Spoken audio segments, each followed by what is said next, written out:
We just took our very first trip to Universal Orlando at Christmas. And even though we did all the homework that most first timers do, there are a few things we still wish we knew before we went.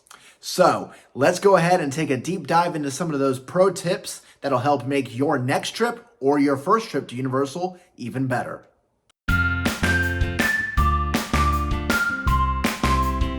So as we shared, we took our first trip to Universal Orlando Resort at Christmas time, one of the busiest times to visit really any Central Florida theme park.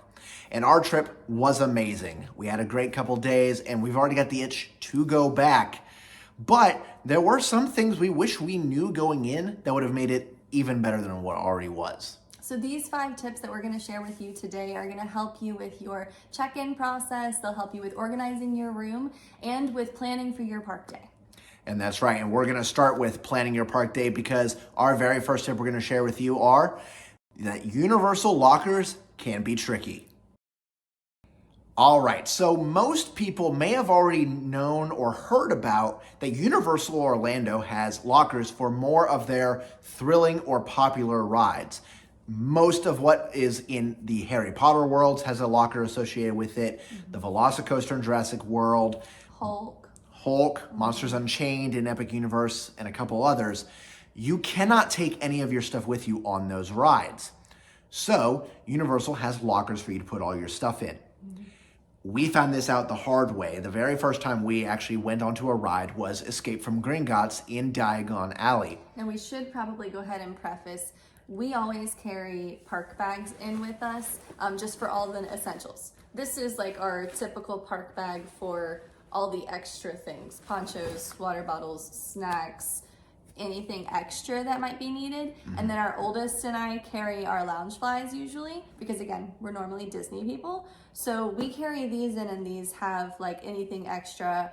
Our youngest water bottle, our oldest carries her water bottle, some other individual things that we might need in there, cameras, phones, those kinds of things. And those didn't work. Referencing back the size of this bag, this one fit into a box locker all to itself. So, because that fit into its own one, and we had 2 more Loungeflies, we ended up having 2 lockers, which ran us about $6 just to ride Gringotts. And that's only for 30 minutes. So if we were there longer, it could have been a little bit more. We'll talk more about that in a minute. Yeah, luckily, our youngest was a little too small to ride some of the rides later in the day where we put most of our focus into the Harry Potter worlds. So we were able to trade off where Jen would hold things, I would hold things while we went on with our oldest and saved ourselves some money later on. We recommend you do, if you don't want to have to pay for a locker, is wear something a little bit more lug size. This is definitely going to fit in that silverware drawer style, even if you're wearing it as a crossbody. Some you might be able to wear this on the ride. I did notice that there were a lot of people who were wearing fanny packs across their body, and they were allowed to wear them on the ride. Sometimes the lugs are a little bit longer and they won't want you to have that, quite so close to your waist if it's got a lap bar that's pulling down. So they may ask you to put that in there, but definitely a lug will fit into that more silverware drawer style free locker in Islands of Adventure and Universal Orlando. They're free lockers. We've talked about just Universal Studios and IOA at this point. IOA being Islands of Adventure, for those of you who have never been to Universal before. But now we're going to go over to Epic Universe, where we spent our second day, and turns out not only are all of their lockers free there, they are all the size where this will fit in. We actually ended up taking in less things that day, thinking the lockers were going to be the other way than what we just saw. But then it ended up being this. Well, okay. Well, now we know coming back into the future how we need to plan out the locker situation for ourselves. So at Epic, we were able to get full-size lockers for one full-size locker for the giant bag with everything, and then one full-size locker for the 2 Loungeflies that we had extra pieces in. So that was really nice, a nice surprise for that day. Even though we had planned, tried to plan in advance after we learned from day 1, it was a nice little surprise to have just that extra space at Epic. Now, for our next tip that we're going to talk to you about. Express Pass at Universal is not Fast Pass. Those of you who don't know, Disney's Fast Pass is the original version of Lightning Lane. And it is true, this is not like Disney's Fast Pass. There are some similarities, but there are also a lot of differences that you need to know. So for one, your tickets and your Express Pass are still paper copies.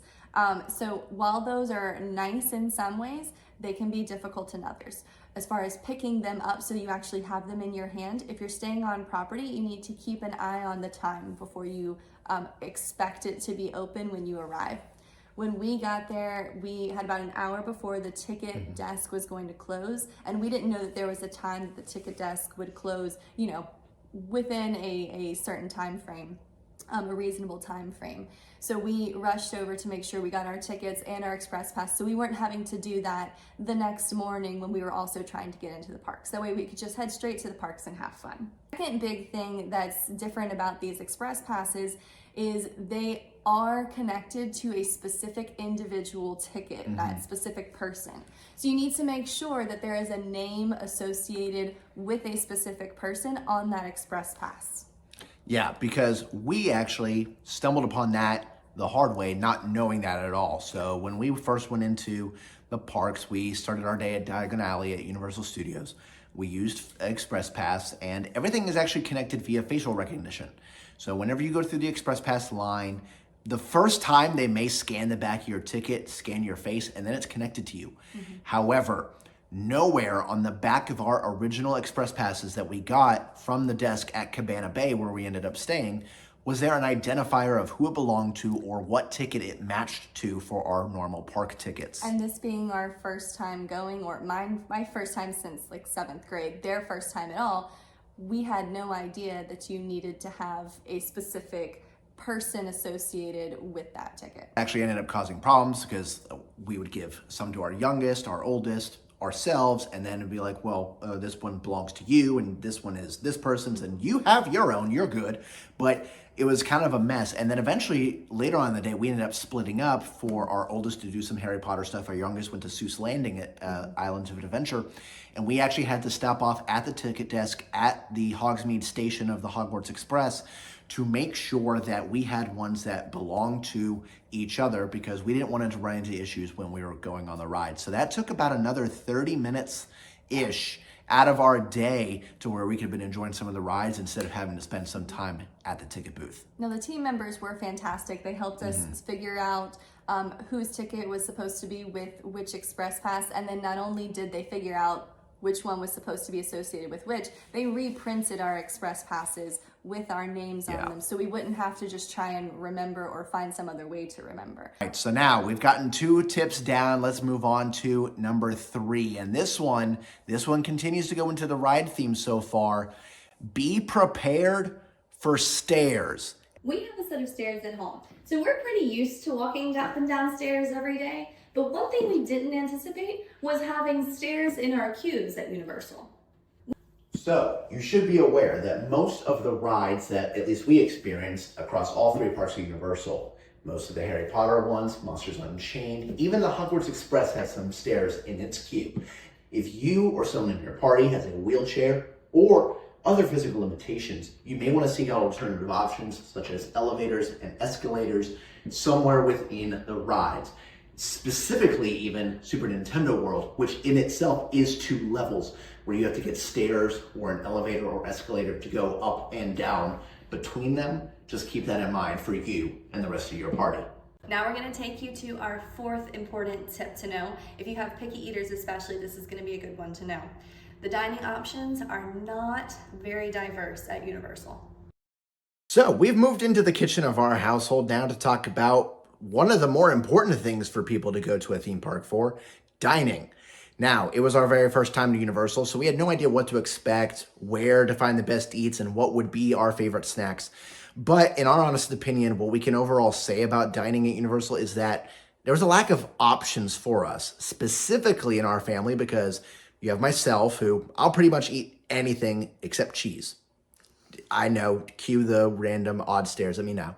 And then we've got our kids who, kids can be picky for whatever at any point. And then Jen, who considers herself pretty much to be a vegetarian. Now, not in every sense. I do eat some meats, but I am very picky when it comes to the type of meat and how it's cooked and how it's cut and like all of the things. So it was actually really difficult for us to find spots that all of us could find something to eat. Occasionally we'd be able to find a place and be like, oh, this looks good on the menu, but it would only work for 2 or 3 members of the 4 in our family, not everyone. So for the most part, we pretty much stuck to locations that had more of the basics. We looked at things like chicken fingers and fries, mac and cheese, burgers, and they were all good. Not gonna say they weren't good. They were all good. They weren't necessarily my favorite. It was your traditional theme park food. Nothing really was overly elevated. On a picky note, for French fries, they vary by location, and they kind of lean more steak fry, I think. Yeah, and if you don't know what we mean by a steak fry, they're your really thick cut French fries that are more potato in the middle than, crust on the outside, I guess, if you would call it a crust on the French fry. Not quite as crunchy, a little bit thicker when you bite into the potato. So that was in a lot of the Harry Potter locations, but then you go to some other spots and they're a little bit thinner, which we prefer more of a thin, crispy French fry. That's a very specific example, but that goes to show options are a little different. So just something to be aware of as you're going and looking for different options for food. Honestly, favorite place to eat was pretty much all of Epic Universe. Epic Universe had the best eats for us. Pizza Moon specifically was where we had dinner. We all found that to be very good. The pizzas and the pastas from there. So recommend that one if you're going to go to Epic Universe anytime soon. We also really enjoyed our lunch over in the Harry Potter area. Café L'air de la Serene. It was very unique. There were a lot of really diverse options there specifically. So it definitely seems like in Epic Universe, they've tried to elevate the options and the food that they have. 3 or 4 different things and debating which one to get that day, as opposed to our first day at Islands of Adventure and Universal Studios, where it was, this is the one thing I'm going to get. So that was really refreshing to be able to have a lot more variety. Yeah, plan ahead as most people do with the theme park. Look at the menus accordingly, find what's going to be the best spot for your family. Just know that you may have to kind of go here and there and put the puzzle together for your family in terms of where you guys are going to be eating that day. Well, now we've reached the very last tip that we're going to give you, and this one is actually going to take away from the parks and go back into the hotel realm, where we are actually going to be somewhere along the lines of dining here too. And that is that there is not quite as much storage space at a Universal hotel room. So we really enjoyed our stay. We stayed at Cabana Bay, and the room that we got was fantastic. It was really actually quite large in size. We got a standard, what essentially would be a studio room. We got a Volcano Bay view, which we didn't request. That was really a nice surprise. And it was a gorgeous view. The room had lots of space. But the one thing that we noticed that we lacked a lot of was storage space specifically for food items. So we are ones that typically we drive down. We live close enough to the Orlando area that we're able to drive. And we typically bring a bag of food for snacks and breakfast items. So we're not spending as much money in the parks. And we like to unpack all of that. So we're not trying to just eat out of the bag. There was a great breakfast nook area that you could sit at to eat breakfast, but we didn't want to leave the bag there and try to eat breakfast there. So we noticed a lack of storage and organization space just to be able to, almost like a mini kitchenette, to be able to take some of those food items out. Yeah, so we are Disney Vacation Club members, so we're probably a little spoiled by all the kitchenettes that come with those rooms. But then even if you look at a room like a Pop Century, which is very similar to Cabana Bay, almost in theming. It's like if Pop Century and Contemporary put together, that's Cabana Bay in our opinion. So Pop Century, you have shelving around the beverage cooler area where you can put some things on there. That did not exist in our Cabana Bay room, and while it did not make our stay any less enjoyable, it's just very picky thing. Not only did, Jen mentioned we drive down, so we bring our own stuff. You have a lot of guests that will do Instacart or Amazon deliveries for food and snacks within their room. And you want to have a place to put that to where it doesn't just seem so clumsily thrown about. And it's actually funny that we bring this up because Universal sends out a survey asking how your stay was. And I was honest with him. I told him about, we lacked a little bit of shelving for food items. That was the one thing we noticed was missing. And the assistant general manager of the resort was kind enough to actually respond back and thank us for the feedback that we had given, and took it to heart. So maybe this might be a change that Universal does in the future at their resorts, or any resorts that they build from now on. We'll see. But if you don't want to live out of a bag, kind of like how you don't want to have to pull your clothes out of a suitcase every day, be prepared that you're going to have to make some other arrangements for your food. So those are our 5 pro tips from our experience going to Universal for the first time. Hopefully those will help make your next trip or your first trip to Universal Orlando just as wonderful as ours was. But as we know, we've already said it was our first time going there. The second time can't come soon enough for us. But if there are any tips that you or anybody else that has gone to Universal that you know of would really think would be beneficial to share, drop those in the comments below, because we'd love to hear from you and the rest of the audience on what makes a perfect day for you at Universal. Well, that's it for us today from the Disney Pros. Make sure that you like this video, subscribe, and hit the bell for notifications whenever we have videos coming out. We have so much in store that we want to do in 2026 and keep building our channel. So we'd love if you join our Disney Pro community. You can also follow us on Instagram at _the Disney Pros, where we post a lot there throughout the weeks too. We've been on there for a couple more years longer than we've been on YouTube, so you can get to know us a little bit better over there on Instagram. Well, guys, thank you so much for joining us today. Hopefully these tips from Jen and myself will make your next trip or your first trip to Universal the best one it possibly can be.